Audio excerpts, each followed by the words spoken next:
My name is, or I am, Miss MAYUMI, a licensed professional teacher, currently enrolled in graduate schools, and I am teaching right now sa College of Teacher Education here in University of St. Anthony. How long have you been teaching? Now, I have been teaching for almost 3 years in the university. So, ngayon yung aking third year of teaching. What subjects are you teaching? Here in the College of Teacher Education, I am handling mostly language subjects. So, English po yun since I am a graduate of College of Teacher Education, Bachelor of Secondary Education, major in English. The subjects that I'm handling are mostly language. I am also handling major subjects under English. And I am also teaching professional education subjects and general education subjects. So, mostly lahat din, all around sila. Ang dami. Next question. What classes are you handling in school? The classes that I'm handling in this school year is mostly first-year students and third-year students. There are also some second year. How do you gather information about students in terms of their knowledge, skills, and values? What assessment tools do you use? Currently at CUSANT, we are under blended learning. So under blended learning, we are using both modalities of face-to-face and online. How do I gather information about my students? Mostly I interview them, so personal interviews when they are in face-to-face. I am also trying to induce them sa class participation during online, especially because students under online are non-participative for the most of the time. So, you have to ask them mostly kung ano yung mga ganap sa kanilang buhay. So, personally, I would try to interview them or ask them personal questions. So that is how I gather information of them. So in terms of knowledge naman, I mostly ask formative questions or questions that may trigger their higher order thinking skills. Kasi when you become a teacher, you do not only tackle those lower order thinking skills nila, di ba? You try to ask them mga why and hows. So that is important also. So ginagather ko yun. And I do not actually gather skills and values. We teach them rather than ask them what are their skills. So mas importante kasi yung minumuld natin yung mga bata sa skills nila.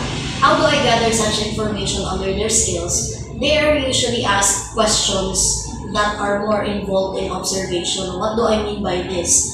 Me as the teacher, I observe most of my students on their strengths and weaknesses. So that is how I gather their values and skills. Kasi ikaw as an observant teacher, it's your job to know kung ano yung strength ng mga estudyante mo, yan, mga students mo, di ba? Kasi kapag hindi mo alam or you have a lack of knowledge about these things, mahihirapan ka. So baka yung ibibigay mong task is hindi kaya ng bata or masyadong madali.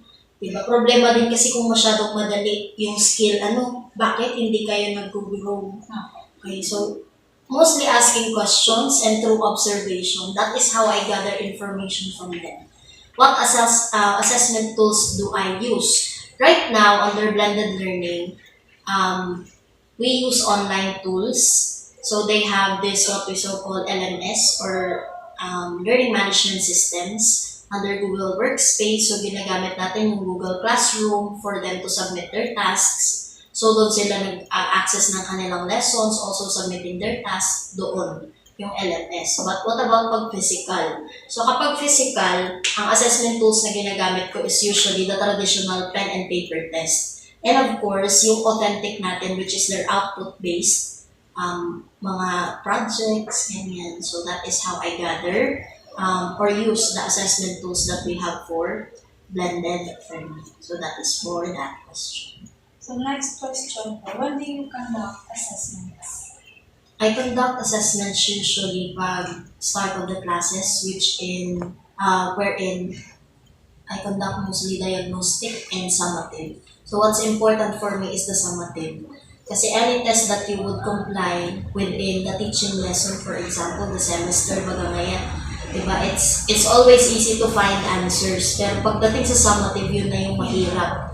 Diba? Pag summative, yun na yung hindi mo mabibigyan ng feedback yung mga bata. Kasi that means that it is the end.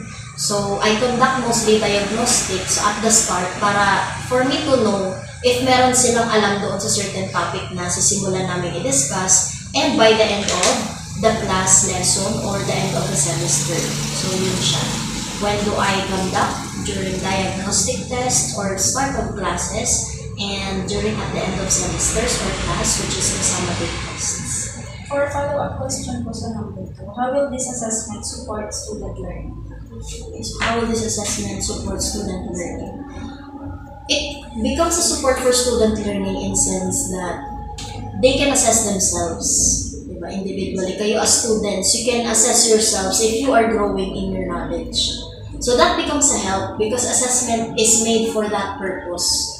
For you to know if you are ever growing in a certain topic, kung may natututunan ka ba, kung meron bang naidadagdag sa knowledge mo, or na-stuck up ka sa isang information, di ba? So yun yung importance niya. Kaya tayo merong mga test, it's either diagnostic, formative, or summative, for you to test if you've learned something or nag-grow ka sa certain knowledge or concept. How do you utilize the information in your profession? How do I utilize the information in my profession? Usually, since we are teachers, utilizing that certain information means teaching. Diba? Teaching means sharing your information, letting them learn what you've learned before, and letting them do the skills that they need to do or accomplish within the class. So that is how I use my knowledge. Your knowledge is useless kapag hindi mo siya shinare. Because that is why you are a teacher. Diba? You're supposed to share your information. So that is how I think I have a better use of my knowledge by sharing it with my students. So next po, how does assessment help you become a more effective teacher? Assessment may help a teacher in sense of growth in professional development. I mean this by students can assess themselves kapag may assessment sila, di ba? Kapag meron silang mga test. Teachers can also do that. Kasi ikaw as a teacher, you conduct tests for you to know kung hanggang saan na yung kaya ng bata. So that means that you will also grow in your teaching career. Kasi kapag hindi mo tinest yung mga estudyante mo on the teaching lessons that you implemented, you won't also know their capabilities at hindi mo rin ma-adjust yung capabilities mo as the teacher. So, I think that is what is needed to be answered in that question. Paano ka mag-grow as the teacher if you are not implementing assessment? So, assessment is very important. It is essential. Hindi lang lugaw ang essential. Assessment is essential for the growth of both students and the teacher. Kasi parehas, yung goal nila is iisa lang, which is to develop both teachers and students in their respective careers.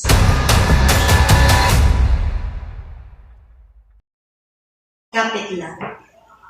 Kapit lang because all of this will end. And in blended learning, you can learn more.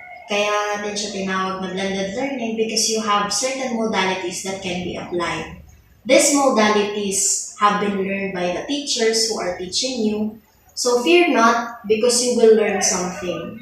Although nawala yung hope nyo during the classes for online learning, you have not participated in your schools, you have not attended some classes because you lack motivation to attend. Now, we are implementing blended learning and we are turning you back into the love of education. So, kapit mo.